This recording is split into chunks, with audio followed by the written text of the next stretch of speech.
नमस्कार दोस्तों, स्वागत है आपका स्टडी फॉर सिविल सर्विसेज में। वीडियो को पूरा देखिए। कोई भी आपका फीडबैक है, कोई सजेशन है, तुरंत वीडियो में कमेंट करके जरूर बताइए। अच्छा लगे तो वीडियो लाइक जरूर कर लीजिए और ऐसे वीडियो लगातार फ्री में पाने के लिए चैनल को तुरंत सब्सक्राइब कर लीजिए और बेल आइकन को जरूर टैप कर लीजिए ताकि आगे भी सारे वीडियो आपको मिलते रहे। यूट्यूब में फॉलो करते हैं तो प्लीज ये वाला फ्री टेलीग्राम चैनल जरूर ज्वाइन कर लीजिएगा। सारे नोटिफिकेशन, सारे अपडेट यहीं पे आते हैं, ध्यान रखिएगा। स्टडी फॉर सिविल सर्विसेज का कोई भी पेड ग्रुप अगर आपको ज्वाइन करना है तो सिर्फ 856480530969606089786445 यही नंबर है हमारे, सिर्फ जहां पे कॉल या व्हाट्सएप कर सकते हैं।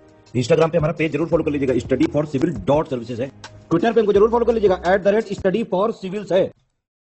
नमस्कार दोस्तों, एक बार फिर से आपका बहुत बहुत स्वागत है स्टडी फॉर सिविल सर्विसेज में। और मैं एसके त्रिपाठी आज आप सभी के साथ जो हमारी daily current affairs news analysis की सीरीज है उसको यहाँ पर बाइलिंगुअल मैनर में कंटिन्यू करूंगा। और जैसा कि आप लोग यहाँ पर देख पा रहे होंगे डिस्प्ले में कि ये जो आपके न्यूज आर्टिकल्स होते हैं वो सारे जो गवर्नमेंट की लीडिंग वेबसाइट्स हैं और जो लीडिंग न्यूज़पेपर्स हैं वहां से कलेक्ट किए जाते हैं, फिर आप लोगों को यहाँ पर उपलब्ध कराए जाते हैं, जो आप लोगों के लिए स्पेशली फॉर यूपीएससी, सीएससी, उसी के साथ जो स्टेट पीसीएस के एग्जामिनेशंस होती हैं उनके लिए बहुत ही ज्यादा लाभदायी सिद्ध होगी। तो आप लोग इस सीरीज को कंसिस्टेंट लगातार देखें, सतत रूप से देखें और इसका महत्तम लाभ भी अर्जित करें। साथ ही दोस्तों, अगर आपने इस वीडियो में 10,000 लाइक्स का टारगेट कंप्लीट किया तो आप लोगों को इस वीडियो की जो पीडीएफ है वो फ्री ऑफ कॉस्ट प्रोवाइड की जाएगी। उसके लिए आप लोग हमारा इंस्टाग्राम का पेज जरूर ज्वाइन कर लें।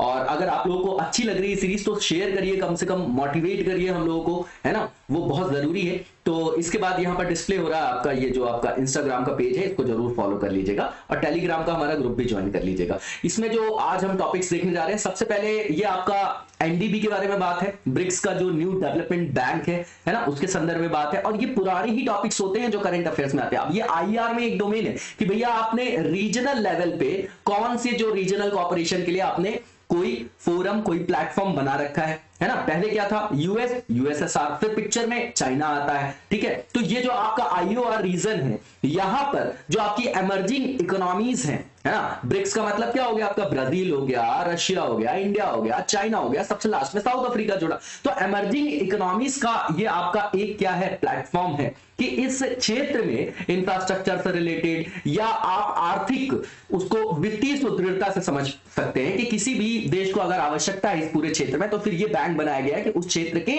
आर्थिक विकास के लिए यहां से हम इनपुट ले सकते हैं, ठीक है ना। जैसे और भी आप देख रहे होंगे, एपेक को आपने सुना होगा, है ना, G20 सुना होगा आपने, G4, तो ये सब क्या है, बॉडीज हैं आपकी। उस तरीके का ये आपका ब्रिक्स एक संस्था है, उसके अंतर्गत ये बैंक बनाया गया, देखेंगे हम इसको। इसके बाद आफ्सपा की बात है, लगातार इस महीने कम से कम 4-5 बार हमने डिस्कशन किया है। 1958 के एक्ट से इसको लाया गया है। इसके अंतर्गत जो आपकी पैरामिलिट्री फोर्स, जो आर्म फोर्स होती है, उनको क्या क्या दिया जाता है, स्पेशल पावर दिया जाता है उन क्षेत्रों में जहां पर देश में आंतरिक सुरक्षा को खतरा हो या राष्ट्रीय हित पर ऋणात्मक प्रभाव पड़ रहा हो, तो वहां पर जो इनको दी जाती है शक्तियां, वो असीमित शक्तियां एक तरीके से दे दी जाती है। और वहां पर मानवाधिकार, जो ह्यूमन राइट्स का वायलेशन होता है, इसलिए इसको क्रिटिसाइज किया जाता है, ठीक है ना। तो इसको देखेंगे हम लोग फिर से आज। इसके बाद जो केन बेतवा लिंक प्रोजेक्ट है, इसमें एक स्टडी आई है कि इसको जैसे ही ये जो आपकी परियोजना जो है लाई गई, ये पहली है आपकी, हमारा जो राष्ट्रीय स्तर पर नदी जोड़ो परियोजना है उसके अंतर्गत ये आपकी पहली है, ठीक है ना। और अब ये जो योजना है इसके जो एनवायरमेंटल एस्पेक्ट देख रहे हैं तो उसमें बता रहे हैं कि हैबिटेट लॉस होगा, है ना, जो बफर एरिया है आपका, जो आपका नेशनल पार्क है यहाँ पर पन्ना में, ठीक है ना, तो उसमें जो है आपका एनवायरमेंट के एस्पेक्ट में लॉस होगा, बायोडाइवर्सिटी का लॉस होगा। तो वो सब जो है यहाँ पर फाइंडिंग्स बताई जा रही है, वो देखेंगे हम लोग, ये भी रेपिटेशन है। उसके बाद उपभोक्ता संरक्षण नियम जो है वो यहाँ पर नोटिफाई किए गए हैं 2021 के। वहां पर समस्या ये हो रही थी कि जो 3 टियर सिस्टम बनाया गया था 2019 में, जो आपका ये एक्ट आया उसके संदर्भ में 3 टियर, इसमें एक मैकेनिज्म बनाया गया था कि राष्ट्रीय स्तर पर एक आयोग होगा, फिर आपका राज्य स्तर पे होगा, फिर जिला स्तर पे होगा। तो यहां पर हो क्या रहा था कि जो आपकी बेल्ट बनाई गई थी, है ना, जैसे आप लोगों ने सुना होगा 1 करोड़ तक जो है यहाँ पर सॉल्व होगा डिस्ट्रिक्ट में, उसके ऊपर फिर राज्य में, फिर उसके ऊपर जो आपका राष्ट्रीय आयोग में। तो वहां पर जो है निचले जो आपके हायरार्की में जो डिस्ट्रिक्ट आपके जो कमीशन या फोरम है जो जहां पर, तो वहां पर उनके ऊपर वर्कलोड बढ़ रहा था, तो नोटिफाई करके उसमें कुछ अमेंडमेंट्स किए गए, वो देखेंगे हम, इंपॉर्टेंट है हमारे लिए। उसके बाद इलेक्टोरल बॉन्ड की बात हो रही है, ये भी पुराना टॉपिक है आपका, 2017 के बजट में इसको इंट्रोड्यूस किया गया था। दरअसल ये इसलिए किया जाता है कि जैसे मान लीजिए कि जो आपका ब्लैक मनी का यूज होता है, या फिर जिसको आप क्रोनी कैपिटलिज्म बोलते हैं कि बड़े बड़े जो इंडस्ट्रियलिस्ट है वो पॉलिटिकल पार्टी को सपोर्ट करते हैं, फिर जब वो सत्ता में आ जाएगी तो फिर वो अपने लाभ के दोहन के लिए उसका प्रयोग करेंगे। तो इस चीज को रोकने के लिए चुनावी बॉन्ड जो है उसका प्रावधान किया गया कि भैया चुनाव में जो खर्च वर्च होता है उसके लिए आप बॉन्ड निकालिए, और उसमें उस व्यक्ति का नाम नहीं होना चाहिए जो आपका डोनेट कर रहा है। फिर उसके कुछ ड्रॉबैक्स भी हैं इसमें कि जब नाम ही पता नहीं चलेगा तो जो आपका ब्लैक मनी उसको चैनलाइज कर ले जाएंगे, तो इसको देखेंगे हम लोग। उसके बाद टाइगर की डेथ से रिलेटेड रिपोर्ट है, अभी एमपी में छिंदवाड़ा में जो है एक टाइगर की मौत हुई है, तो उसके बारे में बताया जा रहा है। इसके बारे में एनटीसीए ने अभी वहां पर जांच चालू की है, जो नेशनल टाइगर जो आपका क्या है अथॉरिटी है, कंजर्वेशन अथॉरिटी जो आपका है ना, तो वो हो गया आपका एनटीसीए के बारे में जानकारी है। फिर उसके बाद सेमीकंडक्टर मिशन है, ये आत्मनिर्भर भारत, उसके अंतर्गत इलेक्ट्रॉनिक्स के अंतर्गत भारत को एक वैश्विक केंद्र के रूप में स्थापित करने के लिए ये आपका मिशन है, इसको देखेंगे हम लोग। उसके बाद एफएसआर है जो आपका आरबीआई निकालती है, ये वित्तीय स्थिरता रिपोर्ट है, बाई एनुअल जो है यहाँ पर एक फाइंडिंग आई है वो दिखाया जाएगा यहाँ पर, और हमेशा आती है ये आपकी, ठीक है ना। तो यहाँ पर जो है दिखाया जाएगा कि किस तरीके से हम इकोनॉमी के बाद मतलब कोविड के बाद इकोनॉमी को जो है रिकवरी कर रहे हैं, क्या कंसर्न है, क्या करना चाहिए, एनपीए के संदर्भ में क्या समस्या है, तो ये सब हम लोग यहाँ पर देखेंगे, ठीक है। तो यहाँ पर जो पहला टॉपिक है उसको देखेंगे हम लोग। सबसे पहले ये जीएस पेपर 2 में रख सकते हैं आप, क्योंकि आईआर का पार्ट है, ब्रिक्स न्यू डेवलपमेंट बैंक। तो इसमें अभी जो है नया मेंबर जो है इजिप्ट, ठीक है, उसका स्वागत किया गया है ना भारत के द्वारा, ठीक है, जो दिसंबर 2021 बता रहे हैं आपके, ठीक है। तो अब ये जो है ब्रिक्स के अंतर्गत जो आपका एनडीबी की स्थापना की गई है उसमें भर्ती होने वाली ये आपका चौथा मतलब 4th नंबर का मेंबर हो गया, कौन, इजिप्ट। ये नॉर्मल सी चीज है। अब देखिए इसके पहले कौन कौन था, तो भैया बांग्लादेश था, यूएई था, आपका उरुग्वे था, ठीक है ना। तो इसके साथ ही जो है बैंक की जो ग्लोबल आउटरीच है उसका विस्तार किया गया है, नॉर्मल सी चीज है। अब यहां पर ये बताया जा रहा है कि करता क्या है एनडीबी, तो भैया जो ब्रिक्स कंट्रीज हैं उनके बीच में कॉपरेशन को क्या करना, बढ़ाना, सहयोग को बढ़ाना, एक दूसरे को सहयोग करना, किस संदर्भ में, कि इंफ्रास्ट्रक्चर और जो सस्टेनेबल डेवलपमेंट है उसके आयाम में, ठीक है, जो भी डेवलपिंग कंट्रीज में या इमर्जिंग इकोनॉमीज के अंतर्गत आते हैं उनके संदर्भ में, ठीक, उस समूह के अंतर्गत। अब ये जो है इसमें 5 जो है उभरती हुई आपकी अर्थव्यवस्था है, जिसमें ब्राजील है, रूस है, भारत है, चाइना है और साउथ अफ्रीका है। ये मल्टीलैटरल बैंक है आपका, ये तो समझ में आ रहा है ना, मल्टीलैटरल बैंक है, कई सारे पक्ष हैं इसमें, है ना, ब्रिक्स के अंतर्गत आप देख रहे हैं। एनडीबी को जो एस्टैब्लिश किया गया था इन्हीं राइजिंग इकोनॉमीज को फाइनेंशियल सपोर्ट के लिए और सस्टेनेबल डेवलपमेंट से रिलेटेड जो प्रोजेक्ट्स हैं उनको प्रमोट करने के लिए, वहां पर फाइनेंशियल एड देने के लिए इसकी स्थापना की गई थी, किसकी, एनडीबी की, ठीक है। अब यहां पर जो है इसका जो हेडक्वार्टर है इसके बारे में भी प्रीलिम्स में क्वेश्चन पूछा गया है, ठीक है ना, एडीबी का हेडक्वार्टर, ये सब पूछे जाते हैं आपके, ठीक है। तो एशियन डेवलपमेंट जो बैंक है, तो अब यहां पर ये बताया जा रहा है इसके बारे में कि एनडीबी के बारे में जानकारी, तो फॉर्मली जो है इसको एस्टैब्लिश किया गया है ना, जो उसको एक बहुपक्षीय विकास बैंक के रूप में जाना जाता है, जिसमें ब्राजील है, रशिया है, भारत है, चीन है और साउथ अफ्रीका। इसको जुलाई 2015 में जो है फॉर्मली जो है इसका उद्घाटन किया गया था, ठीक।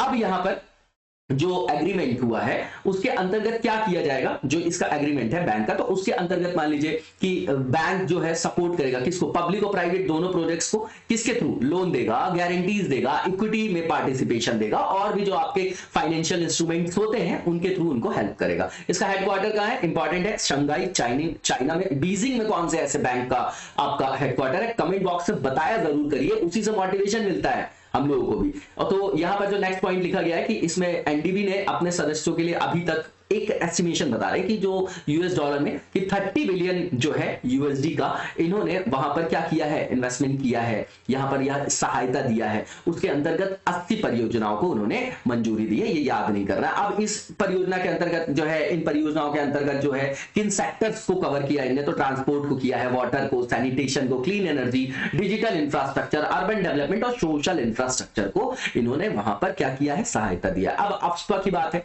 ये वापस से एक पैनल बना था कि भैया वहां पर क्या किया जाए, इसको हटा दिया जाए अप्सपा को कि नहीं हटाया जाए। तो अभी सेंटर ने ये बोल दिया है कि भैया अप्सपा को नागालैंड से 6 महीने के लिए और वहां पर एक्सटेंशन दिया है नागालैंड में, कि अभी जो है अप्सपा वहां पर लगा रहेगा, उसकी आवश्यकता है अभी वहां पर, ठीक है। तो अब यहां पर की पॉइंट्स बताए जा रहे हैं। अब इसमें की पॉइंट्स में ये बताया गया कि भैया ये जो विवादास्पद कानून है इसमें मुद्दा एक ही है, मैं बार बार हाईलाइट करता हूं, ह्यूमन राइट्स वायलेशन का, ठीक, सेपरेशन ऑफ पावर भी खत्म हो रही है। भैया जो आपकी आर्मी है, ठीक है ना। तो इनके ऊपर जो है कई बार जो है नॉर्थ ईस्ट में आप लोगों ने देखा होगा कि कई सारे आरोप जो है और कई सारे विवादास्पद चीजें सामने आती हैं, है ना, कि ये अपनी पावर्स का मिसयूज करते हैं। इतना ज्यादा पावर तो किसी को भी आतंकवादी बना दिए उसको जो है मार सकते हैं, मार देते हैं, बलात्कार की घटनाएं, बहुत सारी चीजें जो है वहां पर हाईलाइटेड आपको दिखाई देती होंगी, है ना। वो मुद्दा है, तो मानवाधिकार का मुद्दा है, हमको वो याद रखना कोर में। ठीक, अब ये जो विवादास्पद कानून है, इसके जो विवाद के संदर्भ हैं उसके बारे में पता लगाने के लिए एक पैनल का गठन किया गया था, जिसने ये निर्णय दिया था कि भैया ये जो अशांत क्षेत्रों में जो व्यापक अधिकार इनको दिया गया है, प्रतिरक्षा जो इनको इम्यूनिटी दी जाती है कि इनके ऊपर कोई फिर मतलब कोर्ट की प्रोसीडिंग्स वगैरह नहीं होंगी, तो इसके बारे में रिव्यू करना था। ठीक है ना, तो इसको वहां पर लाया, मतलब अभी कंटिन्यू किया जा सकेगा कि नहीं किया जा सकेगा। इसी बीच में जो स्टेट की असेंबली थी उसने इस स्पेसिफिक कानून को लेकर जो राज्य में लोगों के बीच जो इस कानून के प्रति आक्रोश था उसके बीच जो है उन्होंने एक प्रस्ताव पारित किया था कि आप देखिए इसको खत्म करवाइए। इसके लिए फिर एक पैनल बनता है। तो अभी आउटकम ये आया कि भैया ये अगले 6 महीने के लिए और जो है लागू रहेगा। ये हमारे केंद्रीय गृह मंत्रालय ने अपने जो सरकारी गैजेट होता है उसमें नोटिफाई कर दिया है। ठीक है ना, और बोल रहे हैं कि अभी भी ये क्षेत्र जो है आपका नागालैंड अशांत और खतरनाक स्थिति में है, जिसको डिस्टर्ब या डेंजरस कंडीशन बोला जाता है। ठीक है ना, तो यहां पर जो है नागरिक शक्ति की सहायता के लिए इस तरीके के एक्ट को वहां पर अभी अप्लाई करना आवश्यक है, उसका उपयोग आवश्यक है। किसका? अफ्स्पा का। ये नॉर्मल सा तर्क है, इसको याद नहीं करना है। तो अब अफ्स्पा के बारे में जानना है तो ओरिजिनली जो इसको प्रोमालगेट किया गया था, तो जो क्विट इंडिया मूवमेंट था, तो उसके रिस्पॉन्ड में ब्रिटिशर्स ने किया था, है ना। ठीक है, अब इसके बाद आफ्टर इंडिपेंडेंस जो हमारे प्रधानमंत्री जी नेहरू जी थे, तो उन्होंने डिसाइड किया कि ये एक्ट को अभी कंटिन्यू करेंगे, और पहले तो ऑर्डिनेंस के थ्रू लाए, फिर बाद में जो है आपका 1958 के द्वारा इसको जो है लीगल स्टेटस दे दिया गया, है ना। ठीक है, वैधानिक जो है दर्जा दिया गया। अब ये किया क्या जाता है इसके अंतर्गत, तो किसी ऐसे क्षेत्र जिसको अशांत का मतलब क्या, कि वहां पर आंतरिक सुरक्षा का मुद्दा है, ठीक है ना, और वहां पर क्या देखा जा रहा है कि राष्ट्रीय हित प्रभावित हो रहा है ना, बॉर्डर वाला कोई स्ट्रैटेजिक एरिया है ना, जहां पर हिंसक विद्रोह वगैरह हो रहे हैं, तो इस तरीके के क्षेत्र को डिस्टर्ब एरिया कौन,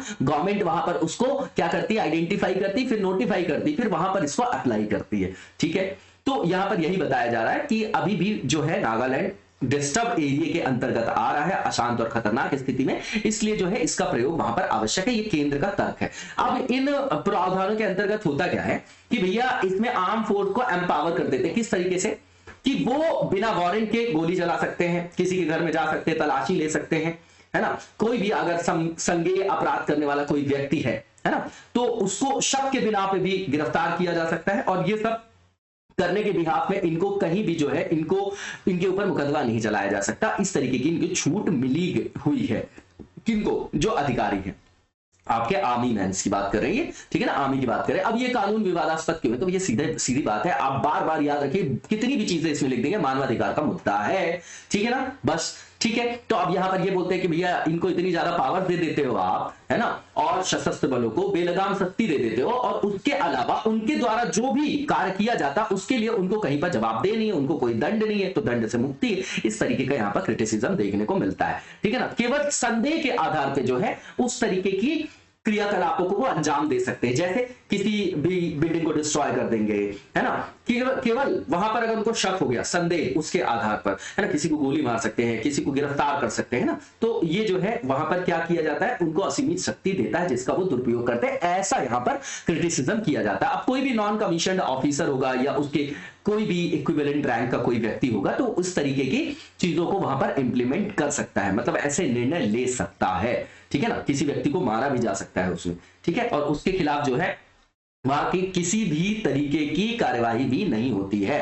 ठीक है, एक बार जब अफ्स्पा जो है आपका आर्म फोर्स जो स्पेशल पावर एक्ट है, अगर कहीं भी किसी भी क्षेत्र में इंप्लीमेंट हो जाता है, ठीक है ना, तो फिर वहां पर क्या होता है कि केंद्र सरकार की ही चीजें वहां पर क्या होंगी, अप्लाई होंगी। ठीक है ना, तो यहां पर भी जो है आपका क्या होगा, सेपरेशन ऑफ पावर या हस्तक्षेप, राज्य में केंद्र का हस्तक्षेप। तो ये एक क्रिटिसिज्म का पॉइंट है, लेकिन राष्ट्रीय सुरक्षा का मुद्दा भी सर्वोपरि है किसी भी राष्ट्र के लिए। अब यहां पर एक कमेटी बनी थी, जीवन रेड्डी कमेटी, 2004 में। अभी हमने वापस से रेपिटेशन है ये पूरा आर्टिकल, उसने रिकमेंड किया था कि भैया ये पूरे जो एक्ट है, जो ये पूरा लॉ है, उसको खत्म कर दो। क्यों? क्योंकि ये एक तरीके का सिंबल है हेट का, घृणा का, ऑपरेशन का, ये एक तरीके का आयाम है, इंस्ट्रूमेंट है किसका, हाई हैंडेडनेस का। का, तो उस बॉडी ने ऐसा कहा था कि ये मनमानी करती है इस तरीके के एक्ट से जो हमारी फोर्सेस है, तो इसको आपको खत्म कर देना चाहिए। अब जो नेक्स्ट आर्टिकल हमारा, ये जीएस पेपर 1 में रख सकते हैं आप, ठीक है ना, और इंफ्रास्ट्रक्चर के अंतर्गत आप जीएस पेपर 3 में भी रख सकते हैं ना, ओवरलैपिंग है, ठीक है। और आप इसमें उलझा मत करिए किस पेपर में आएगा, जब वहां पर क्वेश्चन आएगा तो आप उसको उस तरीके से लिख पाएंगे। रोज आप सिलेबस को अपने सिरहाने रखिए, अपने बेड के पास रखिए, उठते सोते बैठते उसको पढ़िए। हमको लगता है कि हमने एक बार सिलेबस देख लिया, अरे हमको समझ में आ गया, नहीं, उसके अंदर बहुत सारी चीजें हैं, हमको चीजें आर्टिकल देख के समझ में आना चाहिए कि हम कहां पर अप्लाई कर पाएंगे। That's it। तो यहां पर एक स्टडी आई है जिसमें ये बोला जा रहा है कि जो आपका पन्ना में नेशनल पार्क है, तो इस प्रोजेक्ट के कारण उसका बहुत बड़ा पार्ट जो है सबमर्ज हो जाएगा, ठीक है ना, सबमर्ज हो जाएगा, तो उससे हैबिटाट लॉस होगा, बायोडायवर्सिटी का लॉस होगा, है ना, बहुत सारी चीजें हैं, ठीक है ना। तो पूरी की पूरी जो है वहां पर पूरा का पूरा जो इकोलॉजिकल सिस्टम है उस पर ऋणात्मक प्रभाव पड़ेगा। तो इसमें क्या बोला जा रहा है, तो यहाँ पे कुछ फाइंडिंग्स है, अब ये डेटा याद नहीं करना हमको। इसमें बोला जा रहा है कि जो आपके इंपॉर्टेंट, जो आपके क्रिटिकल हैबिटाट हैं, किसके, जो आपके टाइगर के हैं, उसमें जो आपका कमी आएगा, एस्टिमेटेड लॉस बता रहे हैं, तो 10.07% बता रहे हैं, किलोमीटर वगैरह याद नहीं करना। इसमें ये भी बता रहे हैं कि इनडायरेक्ट जो लॉस होगा वो लगभग 105.23 स्क्वायर किलोमीटर होगा सीटीएच का, जो क्रिटिकल आपका टाइगर हैबिटाट है। क्यों?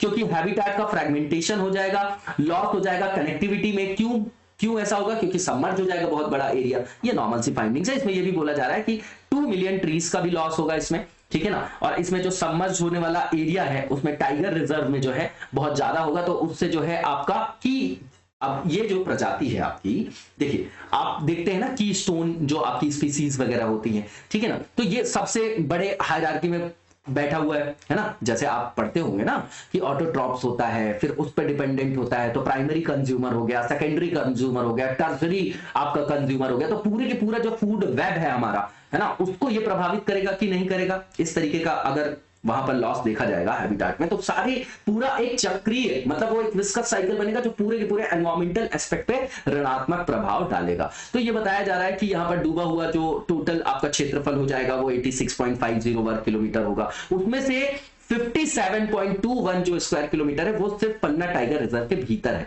जो टोटल सबमर्जेंस का लगभग 65.50% है एरिया का, है ना। ये इंपॉर्टेंट फाइंडिंग है, ये याद नहीं करना, आपको ये याद रखना है कि इससे बहुत सारा जो क्षेत्र है जो नेशनल पार्क का वो जलमग्न हो जाएगा, तो उससे बायोडायवर्सिटी का लॉस होगा हमारा, ठीक है ना। तो ये जो लैंड यूज, लैंड कवर और वेजिटेशन डेटा है वो भी बता रहा है कि इसमें जो ट्री की डेंसिटी और डाइवर्सिटी वाला जो एरिया है वो इस क्षेत्र में जो सबमर्ज होने वाला है वहां पर बायोडाइवर्सिटी क्या है, कंपैरेटिवली हाई है, मतलब वृक्षों का घनत्व तो ज्यादा है और वहां पर विविधता भी ज्यादा है जो सबमर्ज होने वाला एरिया है। अब ये परियोजना क्या है, तो भैया ये पहला प्रोजेक्ट है हमारा, किसके अंतर्गत, नेशनल पर्सपेक्टिव जो प्लान है हमारा इंटरलिंकिंग ऑफ रिवर्स का, ठीक है। अब ये इसमें क्या किया जाएगा, तो जो आपकी केन रिवर है ना, इसमें वाटर को क्या करना है, ट्रांसफर करना है। देखिए वाटर में अगर हम रिवर में इंटरलिंकिंग कर रहे हैं तो उसका मतलब क्या है कि कहीं पर सरप्लस है वाटर और कहीं पे डेफिसिट है, तो सरप्लस वाले एरिया से हम डेफिसिट वाले एरिया में उसको क्या कर दें, ट्रांसफर कर दें, दैट्स इट, यही बात होगी, ठीक है। अब ये बुंदेलखंड वाला एरिया है, यहाँ पर ये क्या है आपका सूखा क्षेत्र के अंतर्गत आता है, आप लोगों को पता होगा, है ना। तो वहां पर वाटर डेफिसिट वाला एरिया, इसलिए ये ऐसा इनिशिएटिव गवर्नमेंट ने लिया। अब इसमें किया क्या जा रहा है कि जो वाटर है केन का, है ना, वो आपको बेतवा रिवर में ट्रांसफर किया जाएगा। दोनों जो है आपकी ट्रिब्यूटरी है किसकी, यमुना की। अब ये जो आपका कनाल है ना, केन बेतवा लिंक जो कनाल है वो 221 किलोमीटर लंबा है, ठीक है ना, और इसमें 2 किलोमीटर लंबी टनल भी है। इसके 2 फेज है प्रोजेक्ट के, उसके अंतर्गत 4 कंपोनेंट्स हैं। ये सारी चीजें याद नहीं करना है हमको, लेकिन फिर भी पता होना चाहिए। जो आपका फेज 1 है उसमें आपका जो कंपोनेंट है उसमें दौधन जो आपका डैम कॉम्प्लेक्स है वो है, और उसकी जो सहायकी यूनिट है ना, such as low level tunnel, ठीक, हाई लेवल टनल, तो Ken Betwa link canal and power house. अब ये सब याद नहीं करना, बिल्कुल कंटेक्चुअल पार्ट है। इसके 3 घटक और होंगे। जो सेकंड फेज होगा तो उसमें लोअर जो आपका ओरर बांध है, आपका बीना कॉम्प्लेक्स प्रोजेक्ट है, और कोटा बैराज है। तो ये जो है आपका प्रोजेक्ट को यहाँ पर डिसाइफर कर रहा है, ये सब फैक्ट्स हैं यहाँ पर, ठीक है ना। हमको ये देखना है कि कितने क्षेत्र में सिंचाई की सुविधा होगी, कितने क्षेत्र में जो है ड्रिंकिंग वाटर की सुविधा होगी, कितने क्षेत्र में और क्या लाभ हो रहा है, हमको ये देखना आवश्यक होता है। और यहाँ पर ये डेटा बताया गया कि जल शक्ति जो मंत्रालय है उसने बोला है कि इससे जो वार्षिक रूप से, जो वार्षिक आधार पे जो इरिगेशन की सुविधा प्राप्त होगी, तो 10.62 लाख हेक्टेयर लोगों को, मतलब एरिया पर जो है वहां पर सिंचाई उपलब्ध होगी, सिंचाई की सुविधा। सप्लाई जो है आपकी स्वच्छ जो मतलब स्वच्छ जल की जो आपूर्ति है वो कितने लोगों को ये इस प्रोजेक्ट के थ्रू हो पाएगी, तो 62 लाख पीपल, और ये जनरेट करेगा 103 मेगावाट हाइड्रो पावर और 27 मेगावाट जो है सोलर पावर। इस डेटा को हम अपने पास रख सकते हैं, ठीक है ना, क्योंकि हमारे पास पॉजिटिव और नेगेटिव दोनों के लिए तर्क होना आवश्यक है। तो इसके बाद जो नेक्स्ट हमारा आर्टिकल है ये आपका कंज्यूमर प्रोटेक्शन रूल है 2021 का। तो इसमें जो ये इतनी सारी धाराएं कि ये क्लॉज ये रटना नहीं, हमको आप लोग इसको देख जाइएगा। अभी नए नियम आए हैं जिसके अंतर्गत जो कंज्यूमर प्रोटेक्शन एक्ट 2019 है उसमें कुछ जो है नए आयामों को संपृक्त किया गया, उसको देखेंगे। ये जो रूल्स है 2021 के वो नोटिफाई कर दिए गए हैं, ठीक है। अब इस रूल के बारे में ये बताया जा रहा है कि जो अभी मौजूदा जो आपका जो मैकेनिज्म है ना, किसके अंतर्गत जो आपका कंज्यूमर प्रोटेक्शन एक्ट है, पहले 1986 का था। इसके अंतर्गत करना क्या है कि जो उपभोक्ताओं का अधिकार है उसके संरक्षण के लिए, उनके हितों के संरक्षण के लिए सरकार जो है वो वैधानिक या संवैधानिक कुछ जो है उनको गारंटी दे जिससे उनके हितों का संरक्षण हो सके। तो हमने ऐसा एक्ट ला दिया कि भैया उपभोक्ताओं का जो हित है उनको हमको संरक्षण करना है। तो अब यहां पर क्या हो रहा था कि जो एग्जिस्टिंग आपका प्रोविजन है 2019 वाला, जिसमें 3 टियर आपका पूरा का पूरा मैकेनिज्म है, तो उसके कारण क्या हो रहा था कि जो आपके यहां पर जो लोअर लेवल पे, लोअर हायरार्की में जो राज्य आयोग वगैरह के पास जो थे आपके केसेस है ना, तो वो उससे पहले जिला आयोग में दायर किए गए थे। तो यहां पे बर्डन जो है निचले स्तर पर बढ़ रहा था। क्या हो रहा था? बढ़ रहा था, है ना, ठीक है। तो यहां पर जो है थोड़ी प्रॉब्लम हो रही थी, इसलिए रिवाइज किया गया है बेल्ट को, यहां पर वो देखेंगे हम। तो यहां पर क्या बताया जा रहा है कि यहां पर सिग्निफिकेंट इंक्रीज देखा गया वर्कलोड, कहां पर? डिस्ट्रिक्ट कमीशन के ऊपर बढ़ता हुआ, ठीक है ना। तो उसके कारण जो है जो मामले थे उनका समाधान जो है टाइमली नहीं हो रहा था। स्पीडी जो वहां पर आपको वहां पर सॉल्यूशन देना था, त्वरित समाधान करना था उनकी समस्याओं का, जो इसका मेन एम था इस एक्ट को लाने का, वही वहां पर ध्वस्त हो गया। तो वही बताया जा रहा है कि डिले हो रहा था डिस्पोज करने में केसेस को, है ना। तो वो अपने ऑब्जेक्ट को, जिस उद्देश्य से उसको बनाया गया था, वही उसको जो है डिफीट कर रहा था, ठीक है ना। तो अब यहां पर बताया जा रहा है कि ये जो नए क्षेत्राधिकार हैं अब इस एक्ट के अंतर्गत कैसे होंगे, जो ये रूल्स आया है, तो ये हमारे लिए इंपॉर्टेंट है ये पॉइंट। अब जो डिस्ट्रिक्ट कमीशन है वो किन केसेस को देख पाएगा, उसका क्या जो है क्षेत्राधिकार होगा, तो बताया जा रहा है जहां पर वैल्यू गुड्स और सर्विसेज की जो पेड की गई है वो 50 लाख रुपए से ज्यादा ना हो, तो वो कौन देखेगा? District court. अब 50 लाख रुपए से ज्यादा हो लेकिन 2 करोड़ से कम हो, तो कौन देखेगा? स्टेट कमीशन, ठीक है ना, स्टेट कमीशन देखेगा उसको। उसके बाद जो नेशनल कमीशन होगा वो वैसे केसेस को देखेगा जहां पर भुगतान का मूल्य 2 करोड़ रुपए से ज्यादा हो। ये 3 चीजें याद करने की आवश्यकता है। यहीं पर जो है यहां पर चेंजेस किए गए। अब यहां पर 2019 का जो कंज्यूमर प्रोटेक्शन एक्ट है उसके बारे में बताया जा रहा है। तो ये भैया सीधी बात है, 3 टियर क्वासी जुडिशियल मैकेनिज्म। अब बताइएगा क्वासी जुडिशियल का क्या मतलब होता है। जैसे हम इंपीचमेंट की बात करते हैं तो बोलते हैं कि वो संसद का एक क्वासी जुडिशरी फंक्शन है। तो क्वासी जुडिशियल मैकेनिज्म का मतलब क्या होता है, कमेंट बॉक्स में बताइएगा। बहुत इंपॉर्टेंट है, कॉन्सेप्चुअल चीज है ये आपकी, ये हमें पता ही होना चाहिए, ठीक है ना। तो अर्धन्यायिक प्रक्रिया, ये प्रीलिम्स में भी यूपीएससी ने पूछा है, ठीक है। तो 3 टियर ये आपकी क्वासी जुडिशियल मैकेनिज्म था। इसमें करना क्या था, तो जो भी विवाद होते हैं उपभोक्ताओं से संदर्भित उनका समाधान करना था, ठीक है ना। और इसमें फिर डिस्ट्रिक्ट कमीशन बनाया गया, स्टेट कमीशन और नेशनल कमीशन, इस तरीके का एक जो है मैकेनिज्म वहां पर बनाया गया था, ठीक। और सबके लिए जो है क्षेत्राधिकार वहां पर डिसाइड कर दिए थे, ठीक है ना। तो यहां पर बताया गया है सबके लिए अलग अलग जो यहां पर प्रावधान था, ठीक है ना। तो इसके अंतर्गत जो है जो ज्यूरिसडिक्शन दिया गया था, तो डिस्ट्रिक्ट कमीशन को भी अलग दिया गया था, स्टेट कमीशन को भी, नेशनल कमीशन को भी, है यहां पर बताया गया था। तो यहां पर जो है आपका डिस्ट्रिक्ट कमीशन के लिए यहां पर जो प्रावधान था, तो बोला गया था कि 1 करोड़ रुपए से ज्यादा का केस ना हो, कोई भी जो आपका विवाद आया 1 करोड़ रुपए तक के जो आपके केसेस होंगे वो डिस्ट्रिक्ट कमीशन देखेगा। फिर स्टेट कमीशन किसको देखेगा, तो 1 करोड़ से लेकर 10 करोड़ रुपए तक। और नेशनल कमीशन उन केसेस को देखेगा जहां पर बात या विवाद 10 करोड़ रुपए से ऊपर का भुगतान हो। तो इसी को तो रिवाइज किया हमने, इसलिए यही पॉइंट हमारे लिए इंपॉर्टेंट है जो ऊपर हमने देख लिया है, ठीक है ना। अब ये एक्ट में ईज ऑफ डूइंग बिजनेस या गुड गवर्नेंस को आप यहां पर देख सकते हैं कि यहां पर जो कंप्लेन वगैरह फाइल करना हमको इलेक्ट्रॉनिकली कर सकते हैं हम लोग। ई गवर्नेंस है, ट्रांसपेरेंसी और वहां पर बढ़ेगी, स्पीड जो है वो बढ़ेगी वहां पर, है ना, मतलब त्वरित गति से वहां पर समाधान देखा जा सकेगा। तो यहां पर इसके लिए जो सेंट्रल गवर्नमेंट ने एक सेटअप किया है ई दाखिल पोर्टल, वहां पर ऑनलाइन जो है शिकायत दर्ज की जा सकती है, वो सुविधा वहां पर दी गई। अब ये ई दाखिल पोर्टल है, इसमें क्या किया जा सकता है, तो भैया हैसल फ्री है होगा, एक तो आने जाने का समय बचेगा, पैसे की बचत होगी लोगों की, है ना, सफर कम करेंगे, समय की बचत होगी, है ना, स्पीडी वहां पर समाधान मिलेगा। तो हैसल फ्री, स्पीडी और इनएक्सपेंसिव फैसिलिटी मिलेगी कंज्यूमर्स को, तो वो कन्वीनियंटली जो है वहां पर अप्रोच कर पाएंगे, जो उनके संदर्भ में जो आपका उपयुक्त फोरम होगा कंज्यूमर फोरम को, ठीक है ना, यहां पर ये बताया जा रहा है। अब इसके बाद जो है नेक्स्ट यहां पर पॉइंट बताया जा रहा है कि इसमें कई सारे फीचर्स हैं, तो e notice, case document download link, VC hearing link है, फाइलिंग रिटर्न है, रिस्पांस किसी भी जो अपोजिट पार्टी के द्वारा किया जा रहा है, या मतलब फाइलिंग करना है, रिजॉइंडर जो है बाय कंप्लेनेंट जो है आपका, और अलर्ट्स वहां पर एसएमएस और मेल के द्वारा दिया जाता है। तो ये सब रटना नहीं हमको। अब यहां पर ये बताया जा रहा है कि ये अवेलेबल है अभी तक जो ये आपका ई दाखिल जो पोर्टल है 544 कंज्यूमर कमीशन में, ठीक है, जिसके अंतर्गत नेशनल कमीशन भी है, कंज्यूमर कमीशन भी है, 21 राज्यों में और 3 यूटीज में,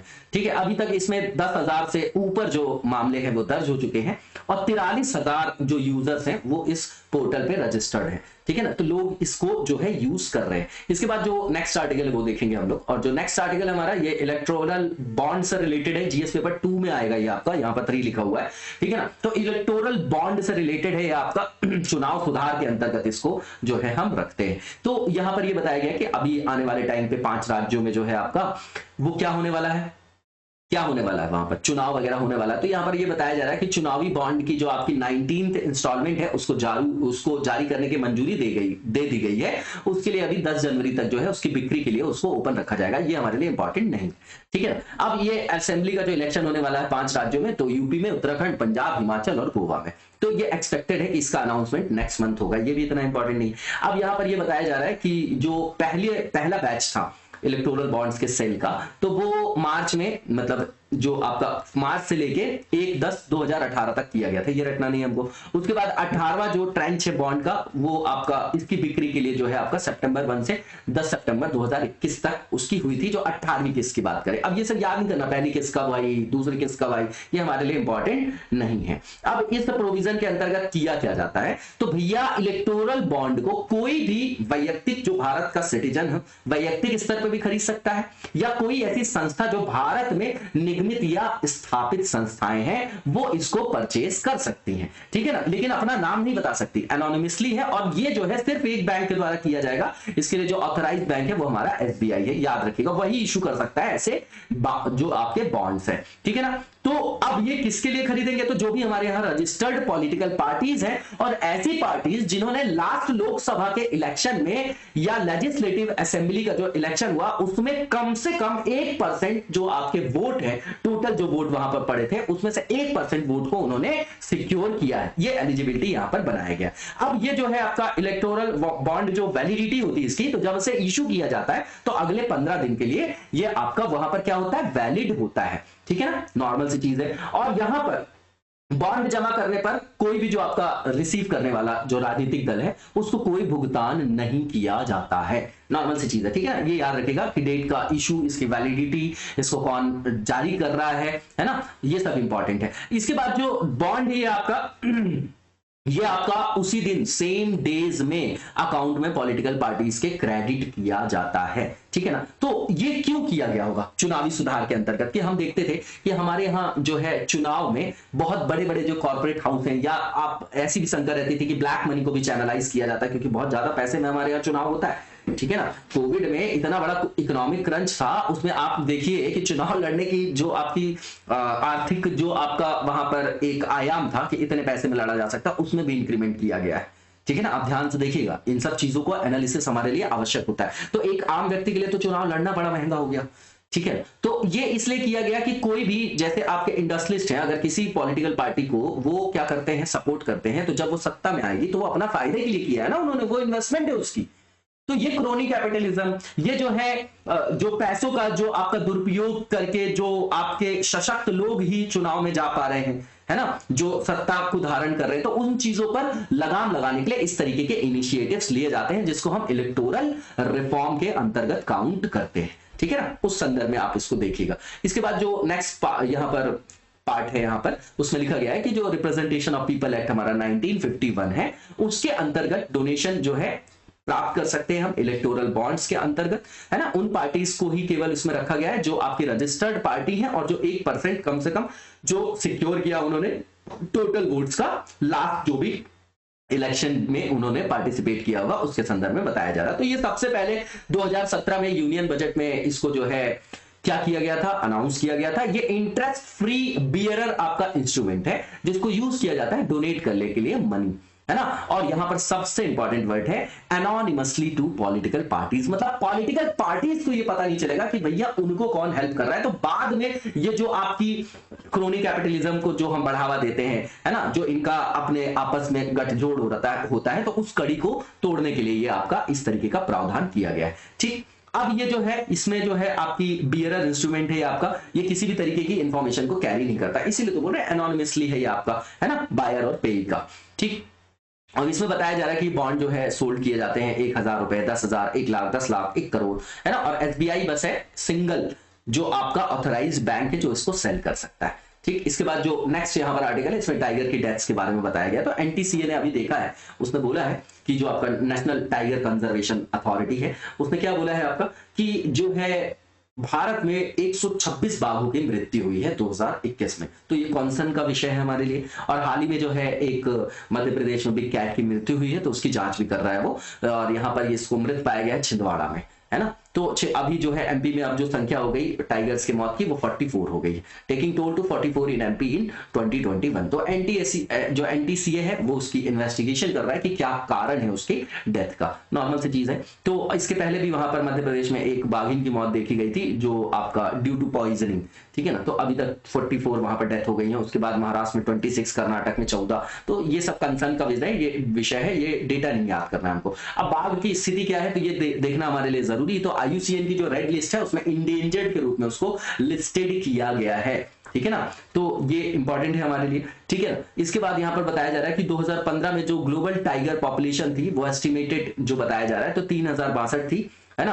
और 3948 मैच्योर आपके इंडिविजुअल थे, ये बताया जा रहा है, ये रटना नहीं हमको। ये पॉइंट इंपॉर्टेंट है कि इनके जो नंबर्स में डिक्लाइन हो रहा है टाइगर्स के, तो उसका मेन रीजन क्या है। अब यहां पर सारे वही चीजें हैं जो कॉन्सेप्ट में हम पढ़ते हैं। सबसे पहला हैबिटेट लॉस, ठीक है ना, हैबिटेट लॉस, प्रे डिप्लीशन लिखा हुआ, शिकार वगैरह है ही है। दूसरी चीज अर्बनाइजेशन नहीं है क्या, एग्रीकल्चर नहीं है क्या, और सबसे बड़ी चीज जो मैन और एनिमल कॉन्फ्लिक्ट है, मैब प्रोग्राम भी देखते होंगे आप लोग, तो वो सब क्या है उसी के अंतर्गत है, वही चीजें हैं। उसके बाद पुअर जेनेटिक डाइवर्सिटी थ्रेट है टाइगर्स को, यहां पर हैबिटेट का डिग्रेडेशन हो रहा है, इलीगल वहां पर वाइल्ड लाइफ ट्रेड भी हो रहा है, ठीक है ना। मैन एनिमल कॉन्फ्लिक्ट तो सबसे बड़ा रीजन है। लैक ऑफ प्रोटेक्शन इंफ्रास्ट्रक्चर की जो हमारे पास अवसंरचना है ना, उनको प्रोटेक्ट करने की वो अभी अपर्याप्त है, ठीक। उसके बाद कन्विक्शन रेट और quantum of punishment being very meagre, मतलब जो आपका इनके जो भी यहाँ पर क्राइम इस तरीके के किए जाते हैं तो उसके संदर्भ में लोग बेबाक है कि भैया बहुत ज्यादा सजा तो होगी नहीं,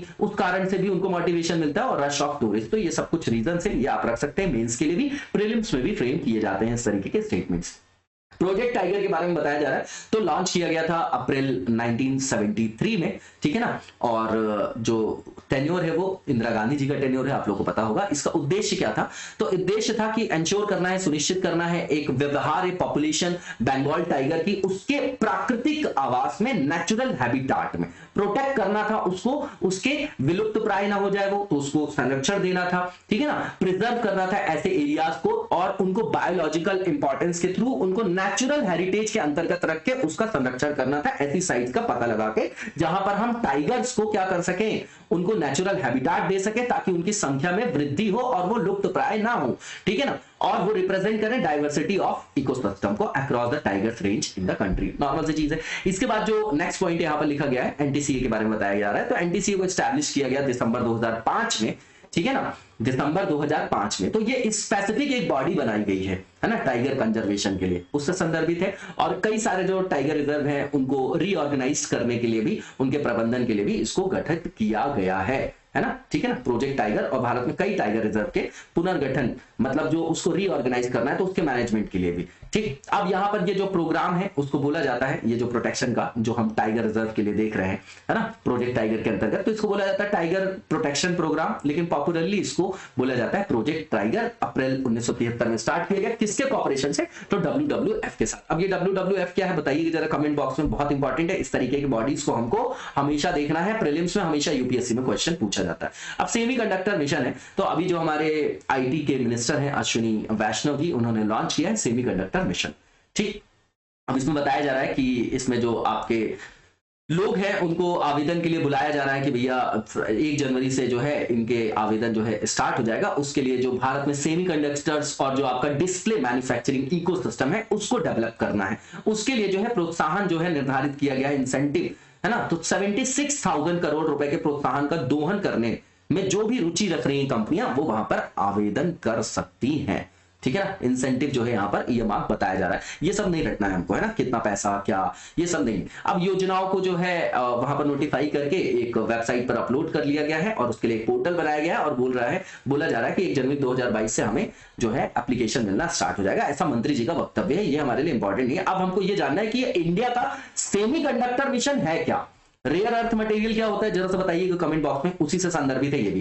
ठीक है, तो ये जो है आपका, ये क्या करना चाह रहे हैं इस मिशन के द्वारा, तो स्पेशलाइज्ड और independent business division with in the digital India corporation, उसी के अंतर्गत है ये आपका। ठीक, अब इसके अंतर्गत करेंगे क्या, बार बार याद रखना, आत्मनिर्भर भारत। इलेक्ट्रॉनिक्स के संदर्भ में बहुत सारा हमने शांचन लगाया, कहां से हम चाइना को जो है वहां से क्या कर रहे हैं, धीरे धीरे शिफ्ट कर रहे हैं, उससे बंद कर रहे हैं इंपोर्ट। तो भैया हमको हमारी जरूरत के लिए यहां पर मैन्युफैक्चरिंग करना पड़ेगा, उसी के लिए तो हम बोल रहे हैं आत्मनिर्भर भारत हर फील्ड में। तो ये इलेक्ट्रॉनिक्स से संदर्भित आपका आयाम हो गया, है ना। तो इसका एम क्या है, एम क्या है, तो बिल्ड करना है एक vibrant semiconductor and display ecosystem, ताकि इंडिया इमर्ज हो सके एक वैश्विक हब के रूप में, वैश्विक केंद्र के रूप में, किस क्षेत्र में, इलेक्ट्रॉनिक्स मैन्युफैक्चरिंग और डिजाइन के क्षेत्र में। ठीक है ना, और यहां पर जो है ऑथराइज किया गया है इस मिशन को ताकि नेगोशिएट कर सके वो, है ना, एप्लीकेंट्स के साथ under the semiconductor fab scheme और डिस्प्ले फैब स्कीम, दो चीजें हैं यहां पर। ठीक है ना, अब ये मिशन जो है ऑटोनॉमी देता है डिसाइड करने के लिए,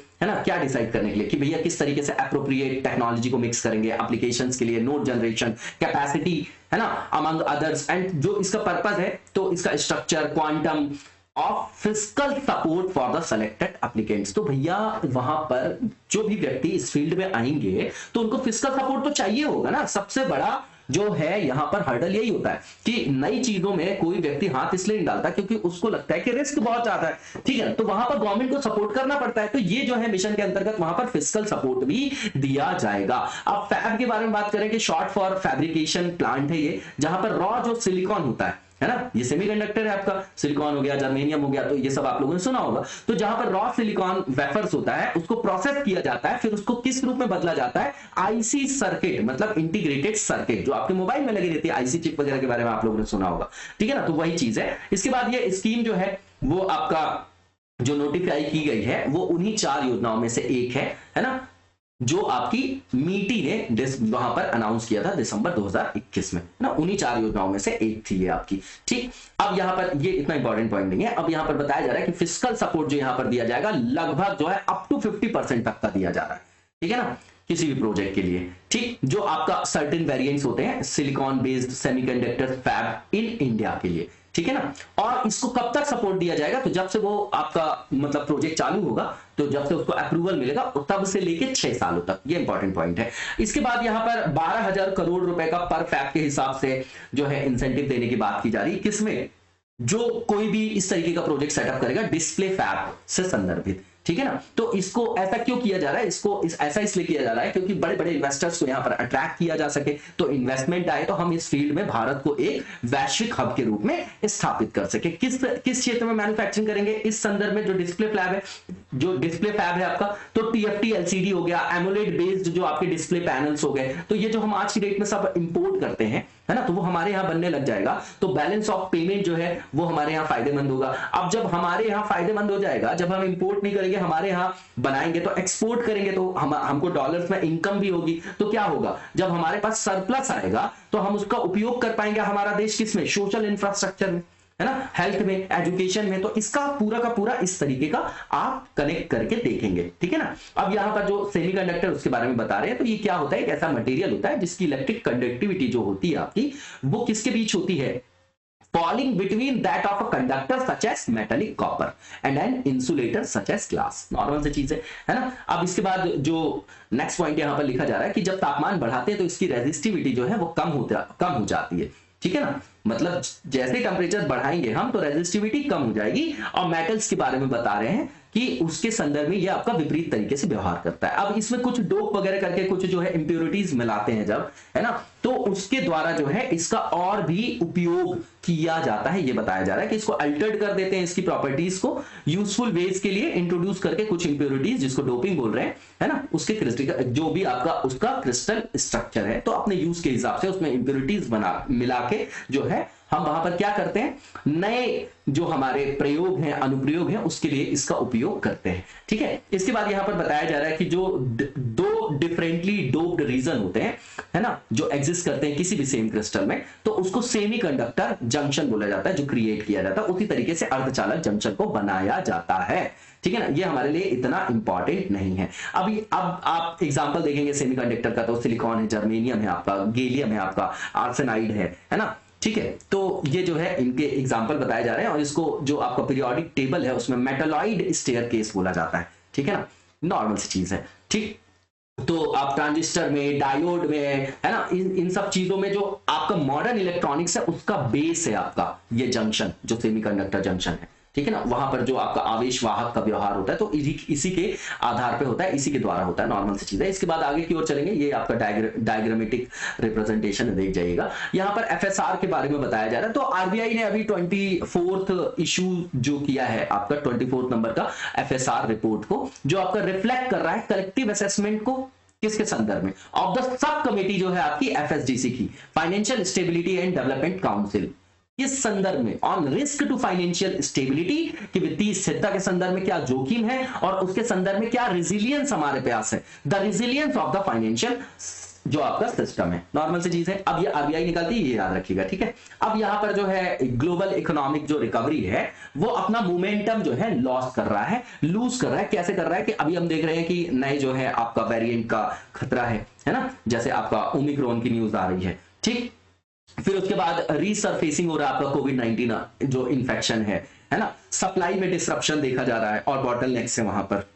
ठीक है, ऊपर से इन्फ्लेशन जो है आप देख ही रहे हैं कि हर चीज का प्राइस जो है वो कितना बढ़ गया है ना। तो ये सब चीजें यहां पर बताई जा रही हैं। उसके कारण जो है हमारे यहां जो रिकवरी होनी चाहिए थी, जो पूरे वैश्विक स्तर पे, है ना, तो इकोनॉमी के अंतर्गत वो अपना एक मोमेंटम वहां पर खो रहा है। ये नॉर्मल सी फाइंडिंग यहां पर बता रहे हैं। ठीक है, अब डोमेस्टिक फ्रंट पे ये बता रहे हैं कि जो प्रोग्रेस हुआ है वैक्सीनेशन में, वो उसने इनेबल जरूर किया है रिकवरी को, है ना, इकोनॉमिक रिकवरी की बात कर रहे हैं हर जगह।